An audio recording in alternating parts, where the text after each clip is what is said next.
All right, good morning. I'm Dr. Meg Alden. I'm Momi's Chief Medical Officer.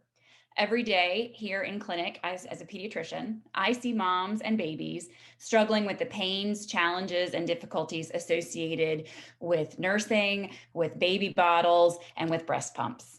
This is a huge physical and emotional impact on moms, their babies, and their bonding. So when I learned that the former CEO of the world's largest breast pump company had engineered an entirely new system based on replicating the biomechanics of natural nursing, it caught my attention. Carlene, your mic's off. Hi, I'm Carlene Quackenbush. After years in the industry, I founded Momi on the simple principle that natural nursing and nature are the design gold standard for the development of breast pumps and feeding systems. The products that are on the market do not meet this standard. Breast pumps are all vacuum, that is air only, whereas a baby uses liquid. There's no air in the baby's mouth. And separately, they use not only vacuum suction, but also compression of the nipple. On the feeding side, natural nipples that are on the market right now are made from a very, very hard material, hard as an auto car tire. And to make them somewhat flexible, they're hollow and they don't work the way a baby works. When the baby compresses them the way it does in natural nursing to try to shut off flow, they get, in fact, a jet of materials into their mouth, which is not at all like the natural system. So conventional products do not replicate natural nursing. Our products do, and we will show you how. We're excited to introduce these products to address these problems. At Momi, our mission is to make life better for moms and their babies with our patented products that replicate natural nursing. The Momi breast pump works like a baby's tongue, applying positive pressure to the nipple to reduce swelling and control painful edema.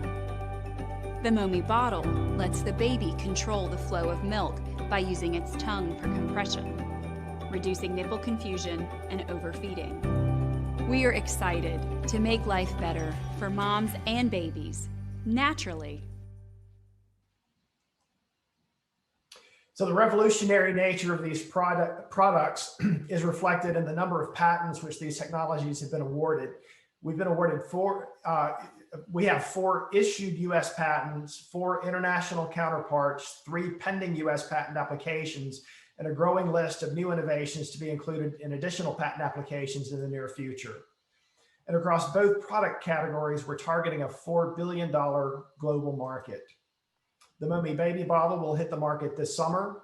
The production tooling is currently being manufactured, and the breast pump is in earlier stage development led by our Charlotte-based partners, Inventus and Capstone Medical. We've recently recruited Dina Carey as our Director of Marketing. Dina previously built a startup targeting the same customer base as Momi and bootstrapped direct-to-consumer revenues to over 1 million in the first year. I'm excited to be the newest member of the Momi team here and to support the launch of such incredible products that are supporting moms and their babies. As Hal mentioned, I come from 6 years of experience marketing to this exact same target customer, the breastfeeding mom customer, and we will be deploying a proven playbook of strategies across all direct-to-consumer tactics to help build the Momi brand and grow sales. In addition to that, a major focus of our efforts is going to be a heavy healthcare influencer marketing program where we will be building brand champions out of lactation counselors, pediatricians, and other caregivers to help further build awareness and acquire customers at a much lower cost. Our financial projection is to reach break even in 2023 after launching the breast pump with a total capital need in the $3.5 to $4 million range. We're excited by the traction we've seen by the company since founding just a year ago. We closed a $1 million seed A round in September. We're currently 35% funded towards our second 1 million seed B round. Among our investors are Charlotte-based Inventus partners, Start 100 Fund, Capstone Medical, Wisconsin Investment Partners is closing this week. And we have a number of pediatrician moms among our investors as well. We've also had some opportunities to pitch at some highly recognized places. I'm going to jump to our last slide. You've met our team. Here we are all in one slide. So to recap, we have an all-star team. We're addressing a huge problem in a huge market. We have a revolutionary, not an evolutionary solution with robust IP protection, a proven go-to-market strategy, and rapidly growing traction. And so we welcome conversations with accredited investors interested in participating in our Seed B convertible note round. Fantastic. Thank you, Momi team. Big virtual round of applause there for that presentation. And now we're going to turn it over to the panelists.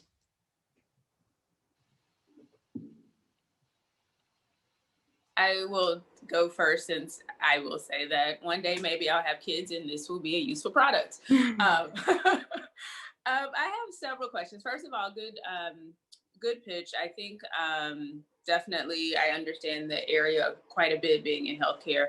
A couple of questions specifically to breaking through the noise on social media, or the changing algorithms. How are you in your direct to consumer strategy going to be able to cut through and continue to drive sales to, and I'm assuming you're targeting kind of a certain level of income and mommy use, but can you just kind of walk me through your go-to-market strategy a little more? Sure. Yes, you're exactly right. The landscape on the social media channels has definitely been changing and will continue to change. We have some really incredible partners that we are going to be working with to help support the launch of this brand that I've been working with for many years here.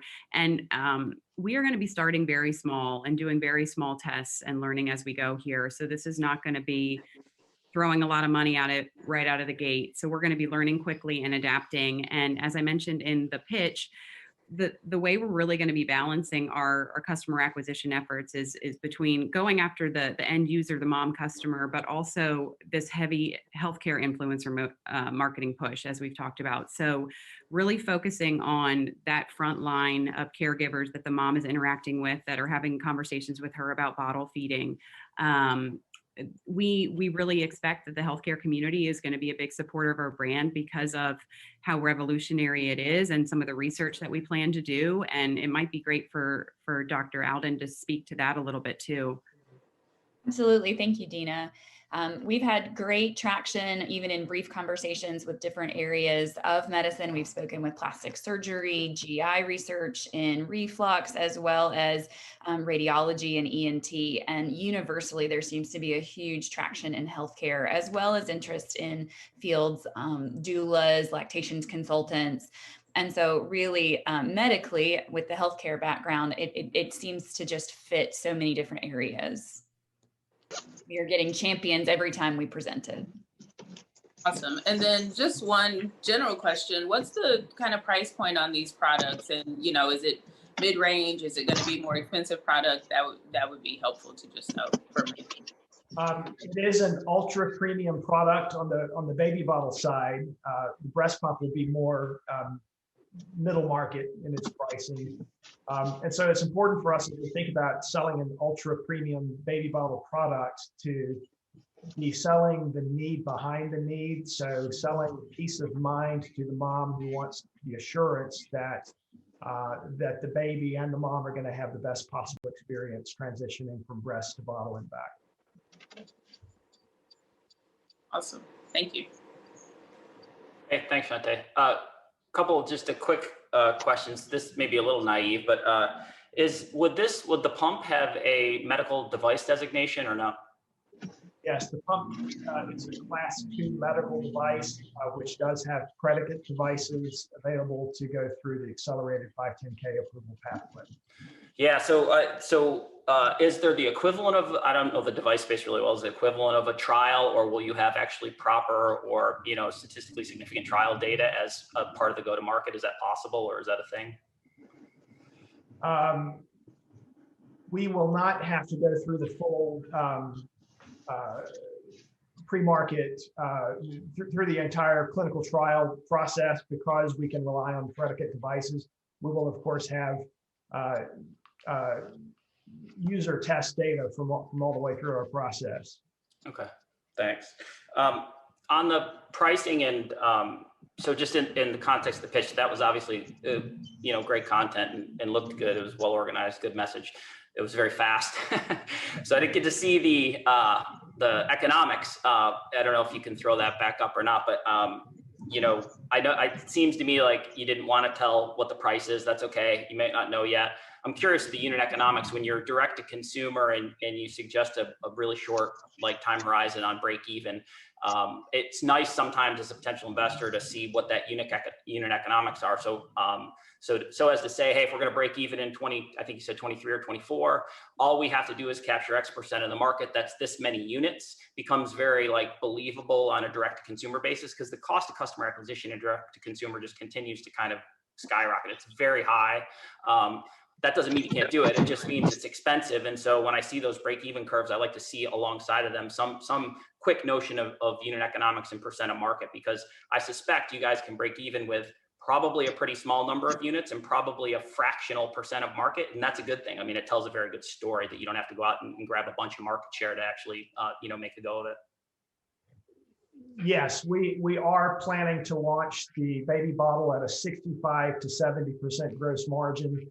We've also gotten really creative in ways we can drive down our customer acquisition cost by recruiting audiences among those who will be champions for us and putting the word out for free, like lactation consultants. Mm-hmm. And so we believe we'll be able to drive a very low cost of customer acquisition relative to how the market has gone in that area. Mm-hmm. Do you have any unit sales forecasts for the forward-looking 36 months? We do, and I don't have it zip in my tongue, but we have a 5-year forecast and various models to forecast that out. Okay, great. That's kind of I think that's always the interesting part to me is because it's great when you see those numbers and you're like, hey, these guys only have to sell 10,000 units in 3 years or whatever to break even or whatever the number is. So that's I just like that slide alongside of the kind of macroeconomic point of view. That's good feedback. We'll make sure we include that. Good stuff. Thank you. Thanks for the opportunity this morning. Awesome. Thanks, Momi team. Oh, we're good. Sorry, go ahead. No, I was going to ask one more question, but we can move on. No, we have a minute. We have a minute, so we're good. So I'm always very curious on your intellectual property strategy. I see lots of patents, which can be good. It can also be super expensive. I'm curious as to what your strategy is for securing patents and rolling forward as you continue to build the company and sell product. Want me to take that? Go ahead, Carlene. So the patents have all been written by me, researched by me. I have a local Boston-based IP company, and the deal there was I'll do all the grunt work, you put it in legal terms. So what we're looking for is the basic coverage of these things to differentiate them from things that are in the market. And then they were focused on what parts of the world we were going after. So for example, the nipple has patents, I believe these are very, very strong patents, number one. Second, the nipple patent is done in the US. And then I've secured protection by filing PCT in China, Japan, Europe, and Korea. These are countries where the usage of nipples is going to be very high. I would just add one quick footnote to that. Carlene is an incredibly prolific innovator. And so we have products in the pipeline that we haven't even shown this morning. And so as long as he continues to innovate, we're going to continue to gain protection on that so that we have a robust pipeline for downstream. Ooh. I know we're almost out of time. One last note. And this may have been up there, but again, went too fast. But anytime I see the financial ask, I always love to see use of proceeds, especially when talking about, actual product development like this, where there's real time and money and design and engineering and IP that goes into it, just so you have an idea about, what percentage of the total raise is going to be required in order to finalize product before you can go to market. You can kind of know what's left for marketing efforts there. So, and obviously the purpose of knowing that is to know that you will likely need follow-on capital. What's the scale of that, and what kind, how will I be diluted as a Series A guy? So, anyways, very good, thanks. Thanks, Momi team. Great presentation. Again, if anybody has any additional questions for the Momi team, go ahead and jump in the chat. You can ask them there, or you can chat with them when we get to the networking portion. Also, a quick